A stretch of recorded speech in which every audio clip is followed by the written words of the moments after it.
Hello दोस्तों, आप सभी का स्वागत है हमारे चैनल कर्मा सेज में। आज हम बात करेंगे 2026 का महापरिवर्तन योग क्या है। उससे पहले हम ये जानते हैं कि क्या आपको लगता है कि आप जितनी मेहनत करते हैं उतना फल नहीं मिलता? क्या बार बार वही समस्याएं आपके जीवन में लौट कर आती हैं? तो इसका कारण सिर्फ आपकी मेहनत नहीं, बल्कि आपके पूर्व जन्मों का कार्मिक ऋण है। कार्मिक ऋण का मतलब आपने पिछले जन्म में जो भी कर्म किए हैं, जो भी कर्जा लिया है, ये उसका परिणाम हो सकता है। लेकिन 2026 में ब्रह्मांड एक ऐसा दुर्लभ बदलाव ला रहा है जो हर राशि के जीवन को पूरी तरह बदल सकता है।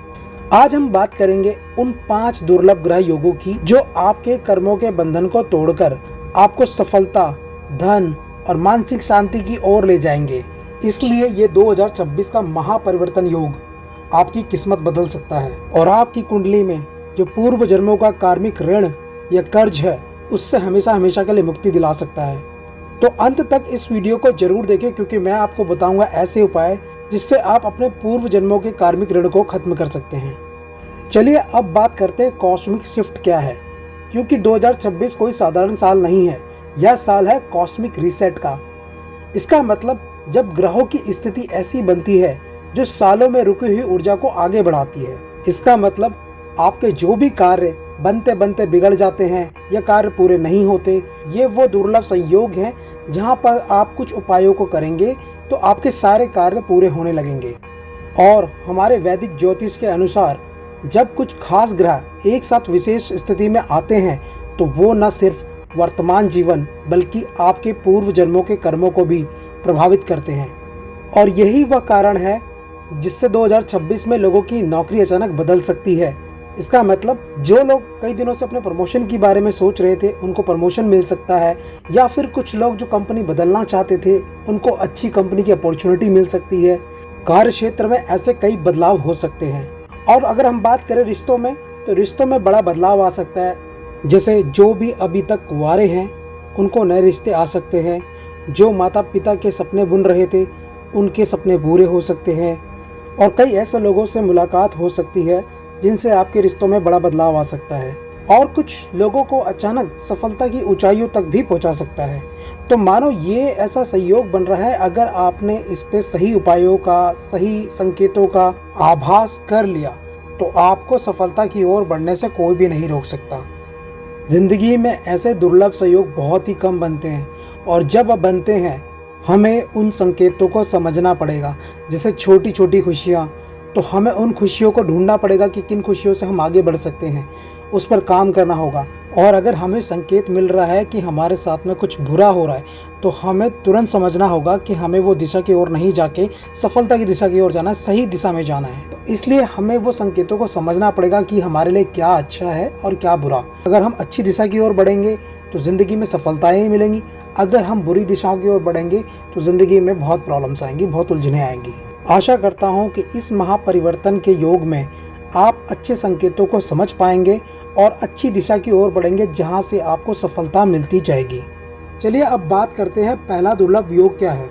शनि और राहु का कार्मिक संयोग। यह योग आपके जीवन के पुराने कर्ज और अधूरे कर्मों को सामने लाता है, और इसका असर जो होता है उससे कई बार पुराने रिश्ते टूट सकते हैं, पुराने काम खत्म होंगे, लेकिन नई शुरुआत का रास्ता भी खुलेगा। अगर मैं साफ शब्दों में कहूँ तो शनि और राहु का कार्मिक संयोग जीवन में एक गहरा परिवर्तन लाने वाला समय माना जाता है। यह योग आपके पिछले जन्मों या पुराने कर्मों से जुड़े अधूरे कार्यों और कर्जों को सामने लाता है, जिससे आपको उन्हें पूरा करने या उनसे सीख लेने का अवसर मिलता है। इस दौरान पुराने रिश्तों में दूरी या टूटन भी आ सकती है, खासकर जो रिश्ते कमजोर या असंतुलित हैं। अधूरे काम या लंबे समय से रुके हुए कार्य अचानक समाप्त हो सकते हैं। मानसिक दबाव और भ्रम की स्थिति बन सकती है, क्योंकि राहु भ्रम पैदा करता है और शनि सच्चाई दिखाता है। आपको कठिन परिस्थितियों से गुजरकर महत्वपूर्ण जीवन सबक सीखने पड़ सकते हैं। लेकिन सकारात्मक पक्ष की बात कर लें तो यह समय आपको आंतरिक रूप से मजबूत और परिपक्व बनाता है। जीवन में नई दिशा और नई शुरुआत के द्वार खोलता है। पुराने बोझ हटाने से आगे बढ़ने के नए अवसर मिलते हैं। अगर निष्कर्ष की बात करें तो यह योग भले ही शुरुआत में चुनौतीपूर्ण लगे, लेकिन अंत में यह आपके जीवन को संतुलित, स्पष्ट और बेहतर दिशा देने वाला साबित होता है। और अगर हम इसके उपाय की बात करें तो शनिवार को सरसों का तेल दान करें और ओम शाह शनिचराय नमः का जाप करें। चलिए अब बात करते हैं दूसरे संयोग की, गुरु और चंद्रमा का शुभ मिलन। यह योग मानसिक शांति और भावनात्मक स्थिरता लाता है और इसके असर से आपका तनाव कम होगा, निर्णय लेने की शक्ति बढ़ेगी, रिश्ते मजबूत होंगे। विस्तार से बात करें तो गुरु और चंद्रमा का शुभ योग ज्योतिष में अत्यंत मंगलकारी माना जाता है। यह योग व्यक्ति के मन, भावनाओं और सोच पर सकारात्मक प्रभाव डालता है। जहाँ चंद्रमा मन और भावनाओं का प्रतिनिधित्व करता है, वहीं गुरु ज्ञान, विस्तार और संतुलन का प्रतीक है। जब ये दोनों मिलते हैं तो जीवन में शांति, समझदारी और सकारात्मक ऊर्जा का संचार होता है। इस दौरान मानसिक तनाव धीरे धीरे कम होने लगता है और मन में शांति और सुकून महसूस होता है। व्यक्ति की सोच सकारात्मक होती है, जिससे वह कठिन परिस्थितियों में भी सही निर्णय लेने में सक्षम हो जाता है। भावनात्मक संतुलन बेहतर होता है, जिससे गुस्सा और बेचैनी कम होती है। रिश्तों में समझ, विश्वास और मधुरता बढ़ती है।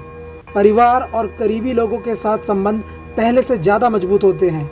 सकारात्मक प्रभाव की अगर बात करें, यह योग व्यक्ति को धैर्यवान और समझदार बनाता है। जीवन में आध्यात्मिक रुचि और ज्ञान की वृद्धि होती है। काम और निजी जीवन के बीच बेहतर संतुलन बनता है। दूसरों के प्रति सहानुभूति और मदद करने की भावना बढ़ती है। निष्कर्ष की बात करें तो गुरु और चंद्रमा का यह शुभ मिलन जीवन में मानसिक शांति, सकारात्मक स्थिरता और भावनात्मक बदलाव लेकर आता है, जिससे व्यक्ति न केवल खुद को बेहतर समझ पाता है बल्कि अपने रिश्तों और फैसलों को भी मजबूती से ले पाता है। तो इस योग का लाभ उठाने के लिए सोमवार को शिव जी को जल चढ़ाएं और ध्यान करें। चलिए अब बात करते हैं तीसरे संयोग की, मंगल और सूर्य की ऊर्जा का योग। यह योग आपके करियर और आत्मविश्वास को बूस्ट करता है, जिसका असर नई नौकरी या प्रमोशन, बिजनेस में ग्रोथ, आत्मविश्वास में वृद्धि जैसे बदलाव आते हैं। अब अगर हम विस्तार से बात करें तो मंगल और सूर्य का ऊर्जा योग ज्योतिष में शक्ति, नेतृत्व और साहस का प्रतीक माना जाता है। सूर्य आत्मा, पहचान और अधिकार का प्रतिनिधित्व करता है, जबकि मंगल ऊर्जा, जोश और कार्य करने की क्षमता को बढ़ाता है। जब ये दोनों ग्रह मिलते हैं तो व्यक्ति के भीतर असाधारण ऊर्जा, आत्मविश्वास और आगे बढ़ने की तीव्र इच्छा जागृत हो जाती है। इस दौरान करियर में तेजी से प्रगति का अवसर मिलते हैं, जैसे नई नौकरी या प्रमोशन। कार्य क्षेत्र में आपकी लीडरशिप की क्वालिटी बढ़ जाती है। बिजनेस करने वालों को नए डील्स और ग्रोथ के अवसर मिलने लगते हैं। आप अपने लक्ष्यों को लेकर अधिक फोकस और एक्टिव रहते हैं। सकारात्मक पक्ष की बात करें तो यह योग व्यक्ति को एक्शन लेने वाला और परिणाम हासिल करने वाला बनाता है। जीवन में तेजी से सफलता और पहचान दिलाने में मदद करता है। करियर और आर्थिक स्थिति दोनों में सुधार के संकेत देता है। चलिए अब बात करते हैं दूसरे संयोग की, शुक्र और बुध का धन योग। शुक्र और बुध का धन योग ज्योतिष में समृद्धि, बुद्धिमत्ता और भौतिक सुख सुविधाओं का शक्तिशाली संयोजन माना जाता है। शुक्र जहां वैभव, सुख और विलासिता का प्रतीक है, वहीं बुध बुद्धि, व्यापारिक समझ और संचार कौशल का प्रतिनिधित्व करता है। जब ये दोनों ग्रह एक साथ आते हैं तो व्यक्ति के जीवन में आर्थिक वृद्धि, स्मार्ट फैसले और आकर्षक अवसर बढ़ने लगते हैं। इस दौरान अचानक धन लाभ के योग बन सकते हैं, जैसे बोनस, प्रॉफिट या अप्रत्याशित आय। नए इनकम के सोर्सेज खुल सकते हैं, खासकर व्यापार, फ्रीलांसिंग या कम्युनिकेशन आधारित कार्यों में। बिजनेस और करियर में आपकी डीलिंग और नेगोशिएशन स्किल मजबूत होती है। निवेश से लाभ मिलने की संभावना बढ़ जाती है। नेटवर्किंग और नए संपर्कों से आर्थिक अवसर मिलने लगते हैं और इसका प्रभाव जीवन शैली पर भी पड़ने लगता है। धीरे धीरे लग्जरी लाइफ की शुरुआत हो सकती है। ब्रांडेड चीज़ों, आरामदायक जीवन और भौतिक सुखों की ओर आकर्षण बढ़ता है। सकारात्मक पक्ष की बात करें तो यह योग व्यक्ति को स्मार्ट कमाई, समझदारी से खर्च करने वाला बनाता है।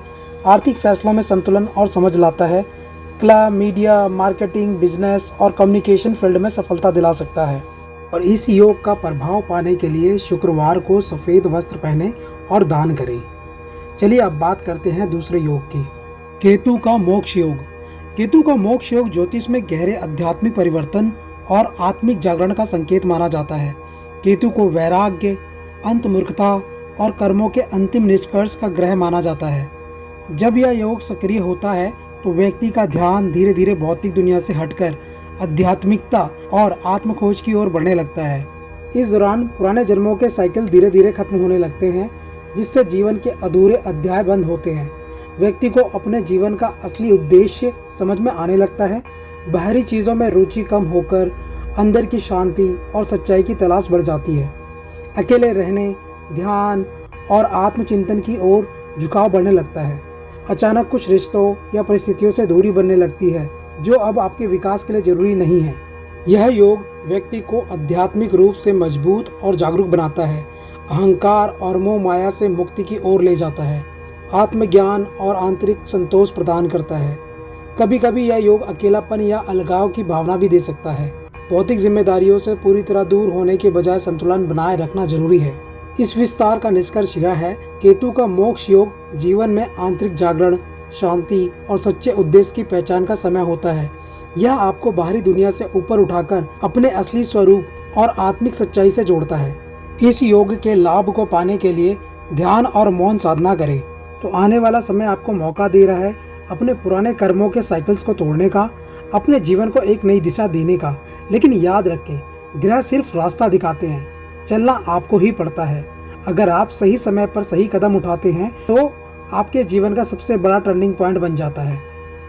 अगर आप जानना चाहते हैं कि ये बदलाव आपकी राशि पर कैसे असर डालेंगे तो इस वीडियो को लाइक करें, शेयर करें और चैनल को सब्सक्राइब जरूर करें और कमेंट में लिखें 2026 का आने वाला बदलाव, ताकि मैं आपकी राशि का स्पेशल वीडियो लेकर आ सकूं।